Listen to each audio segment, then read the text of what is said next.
శ్రీ విష్ణు రూపాయ నమ శివాయ. శుక్రుడు మిథున రాశిని వదిలేసి కర్కటక రాశి లోపల రావడం జరిగింది. కర్కటక రాశి జలతత్వ రాశి, శుక్రుడు జలతత్వ కారకుడు. ఇక్కడ చూసుకున్నట్లయితే కర్కటక రాశి ప్రేమ భావన కారకుడైన శుక్రుడు రావడం వల్ల కొన్ని రాశుల వాళ్ళకి ఈ ప్రభావం చాలా బాగుంటది, కొన్ని రాశుల వారికి ఈ ప్రభావం కొద్దిగా అంత అనుకూలంగా చెప్పలేము. ముందుగానే కర్కటక రాశి లోపల దేవుగురు బృహస్పతి ఉచ్చస్థానం పొందిన ఉన్నాడు.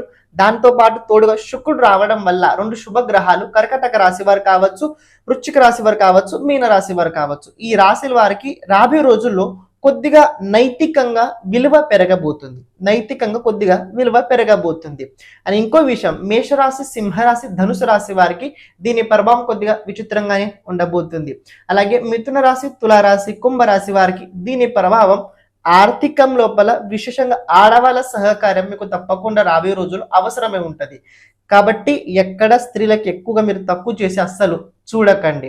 అలాగే వృషభ రాశి, కన్యా రాశి, మకర రాశి వారికి ఈ శుక్రుడు ప్రభావం కర్కటక రాశిలో రావడం వల్ల చాలా బాగానే ఉండబోతుంది. అంత కంగారు పడాల్సిన అవసరం లేదు.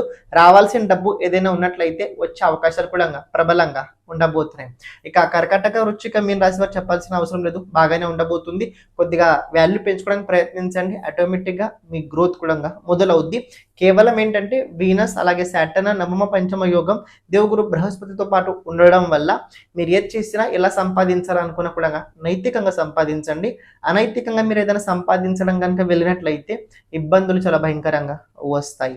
పూర్తి వీడియో చూడడం జరిగింది, కింద లింక్ ఉంది, కుదిరినట్లయితే చూడడానికి ప్రయత్నించండి. మన ఛానల్ ప్రతి ఒక్కరూ సబ్స్క్రైబ్ చేసి పెట్టుకోండి. సర్వం శివార్పణమస్తు. శ్రీమాత్రేయ నమః.